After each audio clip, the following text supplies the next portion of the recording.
District کے ساتھ ہم سارے معاملات پورا کر کے بسم اللہ الرحمن الرحیم. ایاک نعبد و ایاک نستعین. جناب شاہ فرمان گورنر پختونخوا اور محمود خان چیف منسٹر، محب اللہ آپ کو اور اسرار آپ کو خاص طور پہ ایگریکلچر کی وجہ سے، کیونکہ یہ فنکشن میں مجھے بڑی خوشی ہوئی آج آپ کی اچیومنٹس دیکھ کے. تو آپ کو اور پھر علی امین آپ کو میں خاص طور پہ اس لیے کہ میں نے دیکھا کہ اپنے سارے دوستوں کو آج آپ نے یہاں بٹھایا ہوا ہے جو آپ کی تعلیم میں اور جمشید چیمہ آپ نے جس طرح بڑی تفصیل میں بہت زیادہ انفارمیشن بڑے تھوڑے وقت میں آپ نے لوگوں کو دی. تو میں سب سے پہلے علی امین کی بات سے شروع کرنا چاہتا ہوں. دیکھیں، میں جب مدینہ کی ریاست کی بات کرتا ہوں تو میں ان لوگوں کی طرح نہیں ہوں جو استعمال کرتے ہیں اسلام کو ذاتی مفادات کے لیے، ووٹ لینے کے لیے. یہ میرا ایمان کا حصہ ہے. میں تاریخ کا طالب علم ہوں. میں نے دنیا کی تاریخ پڑھی ہے.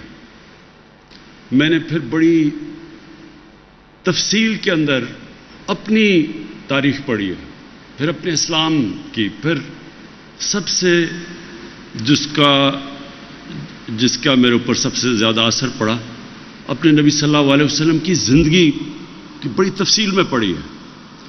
تو میں جب یہ مدینہ کی ریاست کی بات کرتا ہوں وہ اس لیے کہ یہ ایک دنیا کی تاریخ میں بہت بڑا انقلاب آیا تھا. اس سے بڑا کبھی انقلاب نہیں آیا. اور ہمارے نبی واحد پیغمبر تھے جن کی ساری زندگی تاریخ کا حصہ ہیں. ساری دنیا کی جو تاریخ ہے اس میں وہ فنومنا ہے جب وہ آئے اور وہ جب گئے دنیا سے. اور وہ پھر کیسے وہ لوگ جن کی حیثیت ہی کوئی نہیں تھی، عربوں کی کوئی حیثیت نہیں تھی، 2 سپر پاورز تھی اس وقت کی، کیسے وہ جن کی حیثیت ہی کچھ نہیں تھی چند سالوں کے اندر دنیا کی امامت کرنی شروع کر دی. یہ تاریخ کا حصہ ہے. آپ سٹوڈنٹس بیٹھے ہیں، اس کو سمجھیں.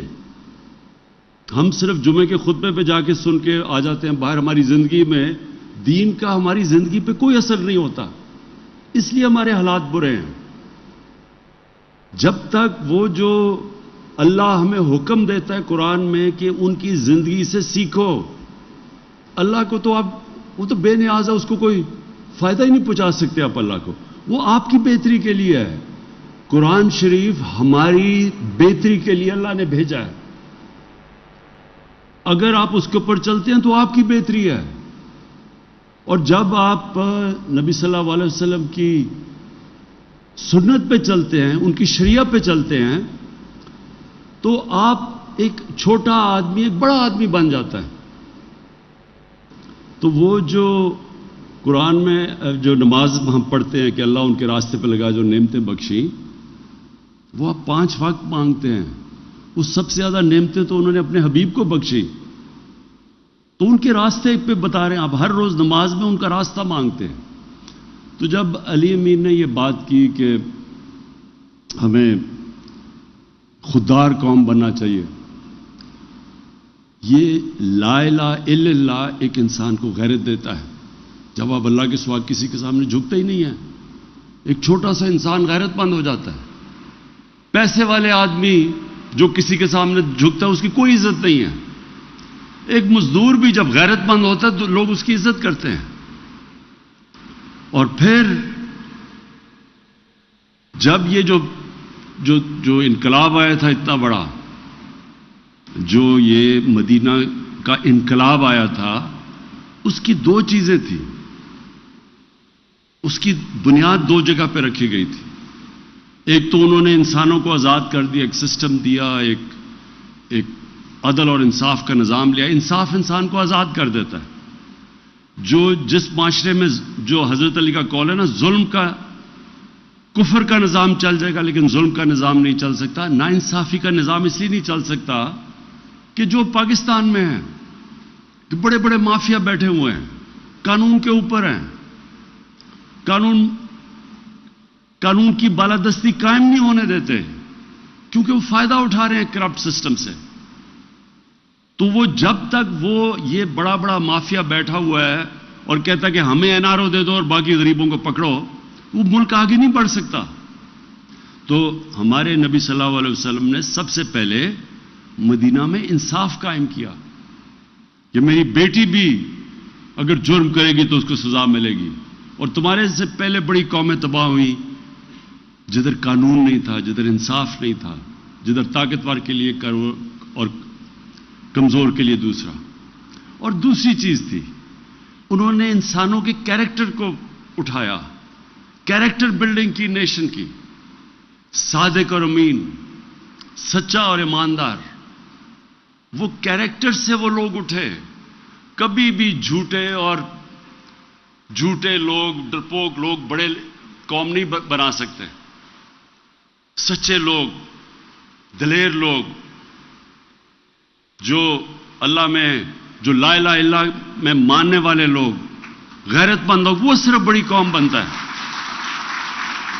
اور وہ ثابت ہے, مدینہ کی ریاست میں وہ ثابت ہوا ہے کہ دیکھتے دیکھتے یعنی جنگ بدر کے 11 سال بعد تو ایک سپر پاور گری اور 13 سال کے بعد دوسری گری ان کے سامنے. تاریخ کا حصہ ہے یہ. تو میں صرف آپ کو یہ سمجھانا چاہتا ہوں اور اپنی قوم کو, ہم ایک بڑی قوم نہیں بن سکتے جب تک ہم اپنا کیریکٹر ٹھیک نہ کریں. ہم بھی صادق اور امین نہ بنیں, سچے اور امانت دار نہ بنیں, انصاف کرنے والے نہ بنیں, کبھی قوم بڑی نہیں بن سکتی. جو مسلمان جب پھیلے تھے ساری دنیا میں تو لوگ ان کے کیریکٹر سے متاثر تھے. انڈونیزیا اور ملیشیا کے اندر کوئی مسلمان فوج نہیں گئی تھی, وہ ان کے تاجروں کے کیریکٹر سے لوگ مسلمان ہو گئے. اس لیے ہم بھی پاکستانی, اور میں کیونکہ ہماری اکثریت نوجوانوں کی ہے, میں مسلسل اپنے نوجوانوں کو اس چیز سمجھاتا ہوں کہ اللہ نے اس ملک کو کسی چیز کی کمی نہیں دی. ہمیں یہ خطہ وہ ہے جس میں سب کچھ دے دیا اس نے, لیکن ایک ہمیں کیریکٹر چاہیے ایک عظیم قوم بننے کے لیے.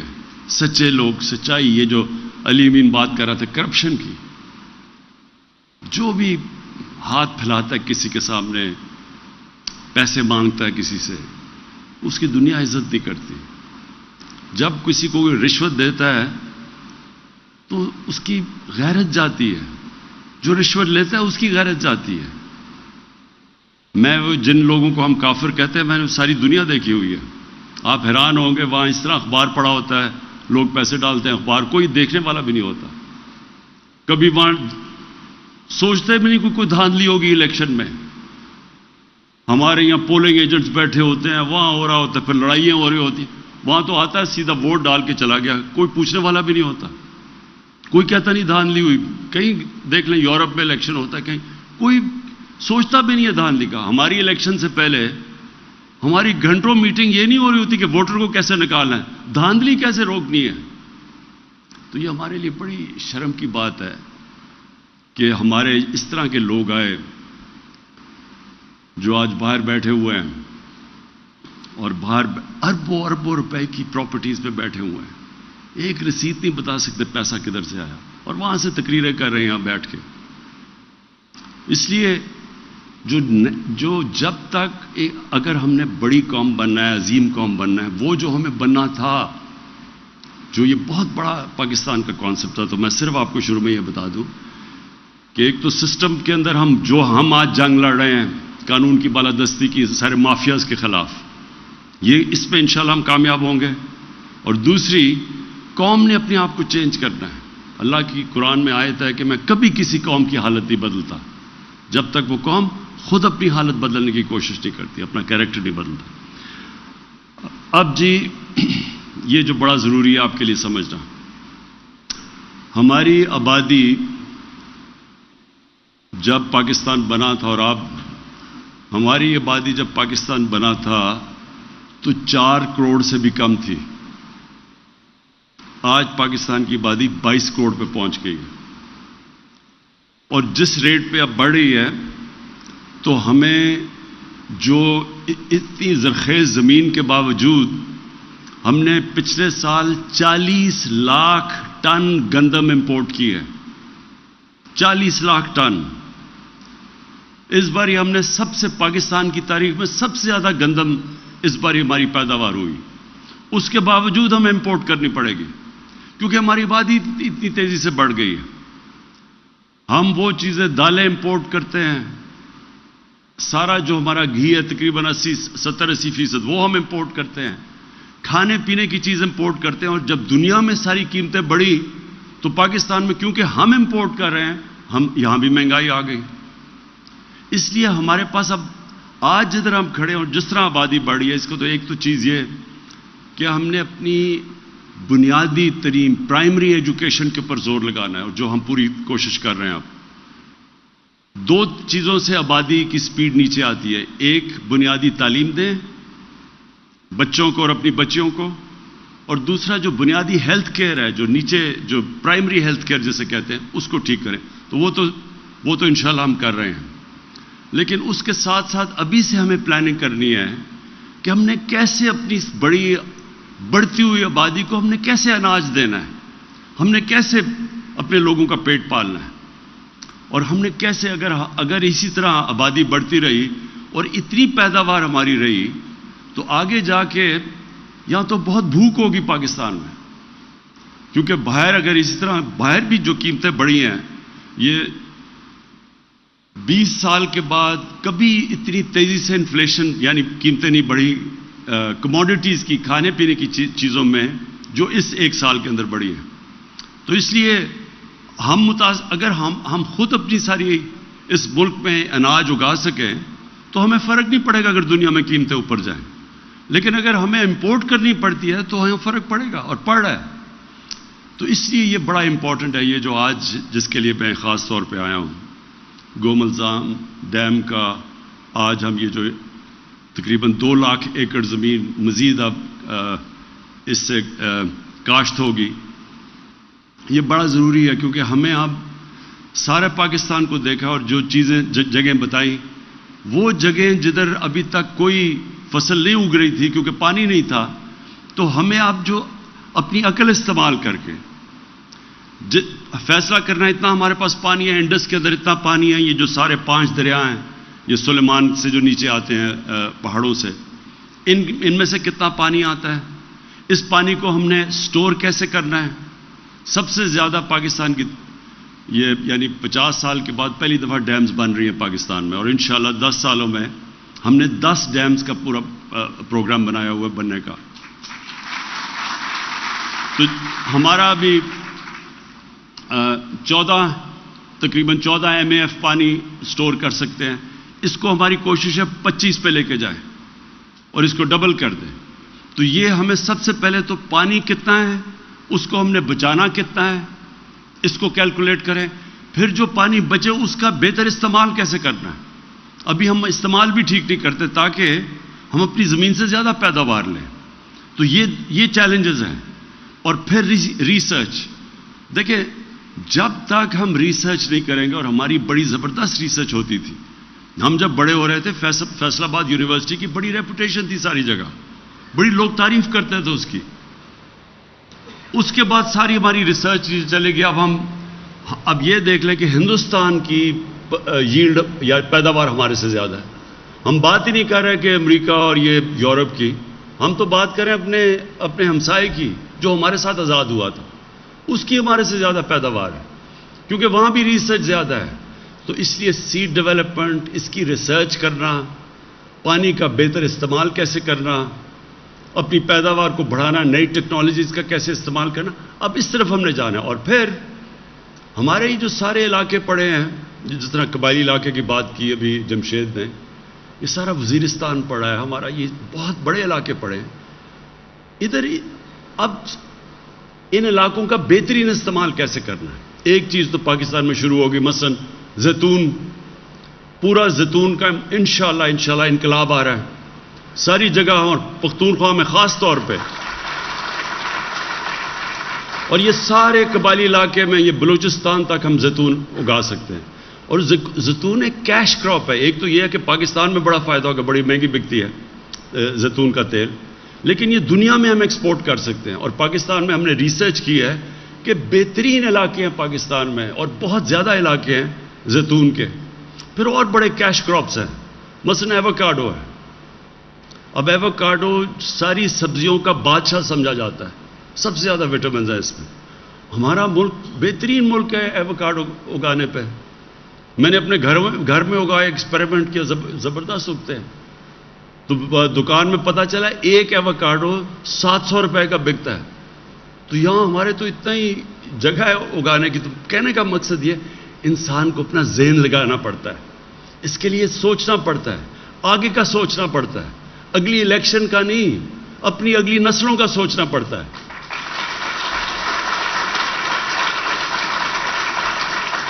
اور انشاءاللہ یہ میرا یقین ہے پورا کہ جس طرف اب ہم نکل گئے ہیں, پہلی دفعہ پہ میرے خیال میں 60s کے اندر ایوب خان کے دور میں ایگریکلچر کے اوپر کام ہوا تھا. انشاءاللہ اب ہمارے دور میں جو کام شروع ہوا ہے, آپ دیکھیں گے ہر سال اب ہم اس سے انکریمنٹ انکریز کرتے جائیں گے. ہم نے جو پلاننگ اب پوری کی ہے کہ ہم نے کون سی نئی, اب دیکھیں اب دنیا کے اندر پام آئل ہے جس کے اوپر جس سے اصل ہمارا جو کوکنگ آئل ہے جو گھی ہے وہ باہر سے امپورٹ ہوتا ہے 70%, اس کی دگنی ہو گئی ہے قیمت دنیا میں. ہم یہ سارا کچھ پام آئل سیڈ خود اگا سکتے ہیں, ہم سویا بین اگا سکتے ہیں, یعنی ہم سارا کچھ پاکستان میں اگا سکتے ہیں.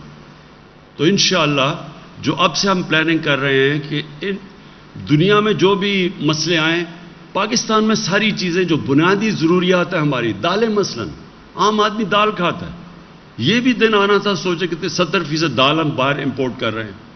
تو یہ ساری چیزیں ہم اپنے پاکستان میں اگانی. ہماری ساری پلاننگ اب اس طرف ہے کہ پانی کو سٹور کرنا, اس کا بہترین استعمال کرنا, وہ علاقوں کو نیچے لے کے آنا کاشت میں جو اس وقت بنجر پڑے ہوئے ہیں. جس طرح یہ دیکھتے دیکھتے ڈی آئی خان کا یہ جو 2 لاکھ ایکڑ اب یہ کاشت ہوگی, اور یہ ایسی زمین ہے کہ سب سے زیادہ پیداوار دے گی, کیونکہ اس میں یہ بالکل ورجن ٹیریٹری ہے. اس میں سب کچھ, یعنی زمین میں بہت جان ہے اس وقت. جن زمینوں پہ زیادہ کاشت کرتے رہتے ہیں ان کی پیداوار کم ہوتی جاتی ہے.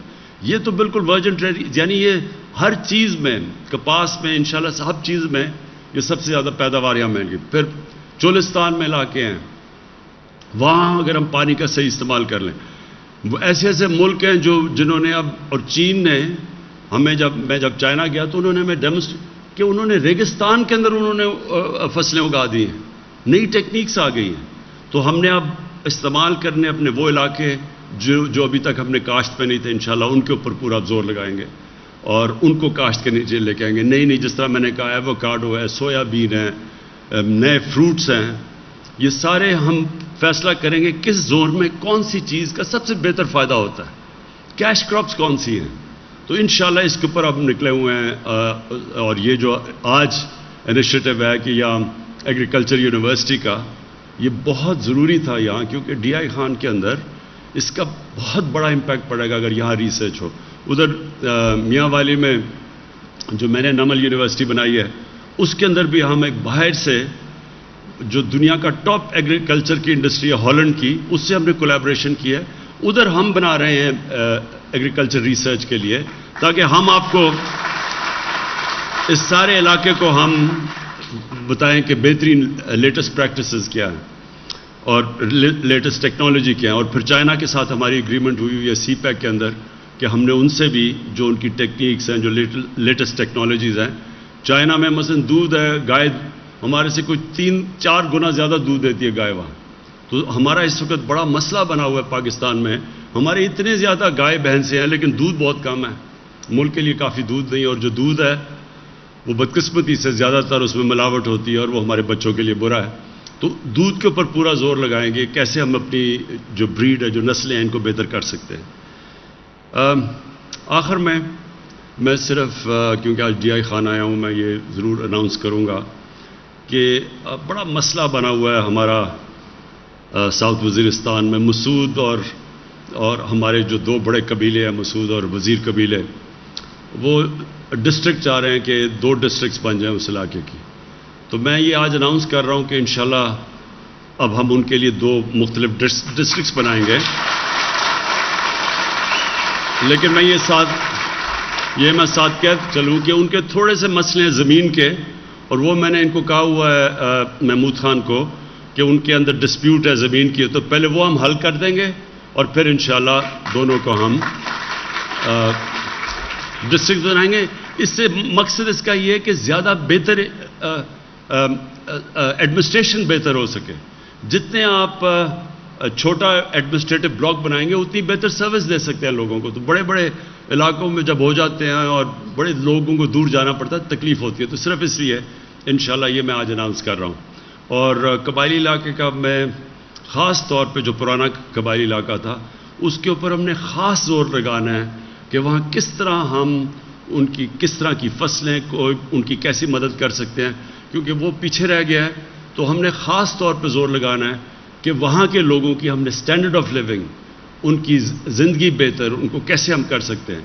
آج کسانوں کے مجھے یہ سب سے بڑی خوشی ہے کہ سب سے زیادہ پیسہ آج کسانوں کے پاس گیا ہے پاکستان کی تاریخ میں.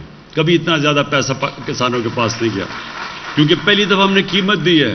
یہ بڑا جو شوگر مافیا تھا وہ پیسے نہیں دیتا تھا کسانوں کو. جو شوگر ملز تھیں وہ جو ریٹ بھی تھی اس سے بھی کم پیسہ ملتا تھا. تو کیونکہ ہم نے قانون سے زور لگا کے پیسہ دلوایا ہے، کسانوں کے پاس پیسہ آیا، انہوں نے اپنی فصلوں پہ لگایا، تو ہر چیز میں ریکارڈ ہو رہا ہے. یعنی ہمیں گندم میں ریکارڈ ہوا، ہمارے اس میں چھلی کیا میز رائس کا سب سے ریکارڈ کراپ ہوا. اور انشاءاللہ بڑی دیر کے بعد کاٹن کراپ ہماری جو بھی بتایا تھا کہ انشاءاللہ بڑی زبردست آ رہی ہے، اللہ موسم کو ٹھیک رکھے.